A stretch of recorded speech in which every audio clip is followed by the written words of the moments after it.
Do me a favor real quick, look under your tables. Just do it. Under your tables. Anyone see a student under there?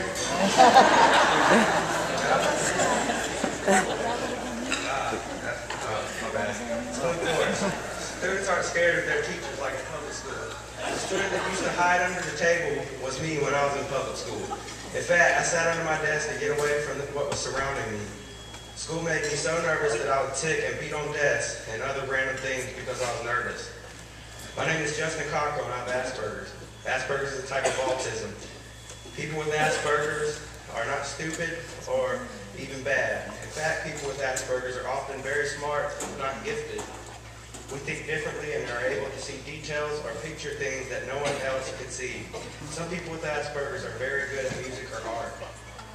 I am good at math and computer things. I can memorize things easy, and I am used to my Asperger's now, if not proud of it. But just a few years ago, I hated it. In public school, it made me an alien. I wasn't given a chance to do anything just because of this. It seemed like every time I started to get used to something or get good at it, my old school took it away from me, or I did not seem to fit in. I was in band for about a year or two and managed to become first chair percussionist. Why? Because I had a teacher named Joanne Dobbs who was amazed by my differences and realized that I could see things in a different way and other kids could not. She did try to make me fit in. She didn't try to make me fit in. When I got to middle school, they were not as impressed by my drumming. The band director called my mom before he even met me and asked, "What's Justin going to do when he ticks? Go tick, tick, tick like a clock?" The principal told my parents within days of me starting there, not all children belonged in her school. About that time, they took away the privilege of band class. They even took away my recess. They kept taking things away from me until I was literally locked in a closet with locks on the outside with 2 teachers and no other kids at all. If I wanted to use the bathroom, I had to reach a certain goal first, like reading 5 more pages while the 2 teachers talked to each other over in the corner and took notes about me. The teachers talked to me like I was a dog or a very young child. They made me out to be incapable of doing simple tasks and other things like that. I had a shadow that walked me from class to class like a toddler and even left bruises on me. This placement and story about me are currently featured in the COPA position paper called Unsafe in the Schoolhouse. It's being used to help Congress when they reauthorize IDA for kids like me. I'm currently dually enrolled in both Glenforest and Lexington School District 1. This past summer, I got sent a schedule for my Lexington 1 classes, and they had me placed in profoundly mentally disabled classes for kids who had a below average IQ. My schedule for this year listed that I would get 3 credits this year in classes like social skills and life skills. In that program, I would not be graduating or even on track to graduate. When I was in public school, I was really depressed and slept almost all the time because of the things that were happening.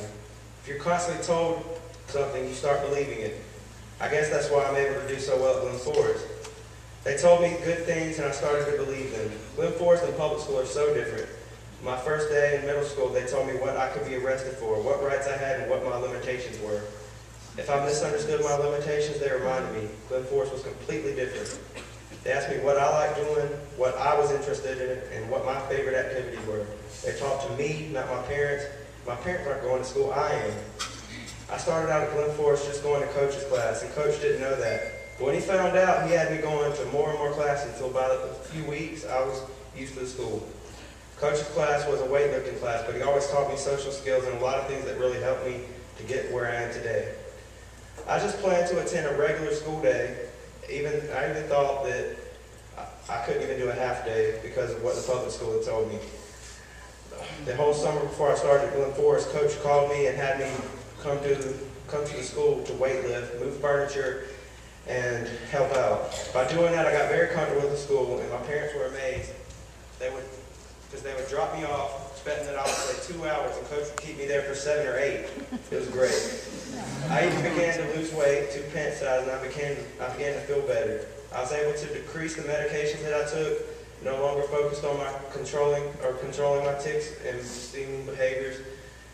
Mostly because I was so busy and comfortable that the anxiety that brought them on was just not an issue. On my first day of school, I was nervous, even though I had been there all summer. They gave me a class schedule that was not for a profoundly mentally disabled student, but a real high school class schedule that are on college-bound track. They provided opportunities for me to be creative, and when I do something that maybe breaks the rule, they did not assume that I was trying to be bad and send me home. They talked to me instead. It's crazy. The teachers here have made me realize that I'm interested in things that I never knew I was interested in. Here I realized I like government and economics, that I'm really good at it. I learned so much about government that I actually understood electoral votes and how elections work. I stayed up most of the election night watching the elections for extra credit. Coach got me into soccer and basketball. By being on the team, I got to be a part of something. I got to go places, make friends, eat out, and learn real social skills. Coach and my mom talked me into trying student government, and I'm now the 12th grade representative. I went to the beach with them for 4 days. This was the first time I went on a trip for something school related. I am now making all A's with the occasional B's on my report card. Last year I tied for the highest average of the junior year. I got a trophy for that and even an award from Coach for being the most dedicated on the team. Those are the first real awards that I've ever gotten. Glenforest offers things that public school simply cannot. Glenforest offers small class sizes so the teacher can get to know you and actually help you learn. Glenforest teaches differently. They do hands-on things to make learning fun. Glenforest has a sports program, and let's face it, unless you're a star athlete, most kids will never see the court, field, or even be allowed on the team in a public school setting. Here, the only qualifier to being on the team is willingness to practice and try hard. Glenforest builds community and relationships. You know, I told you earlier that I'm dual enrolled in Lexington School District 1. Right now, my class rank is 9 out of 424 graduating seniors that are enrolled in White Mill High School. It's kind of weird for a PhD student.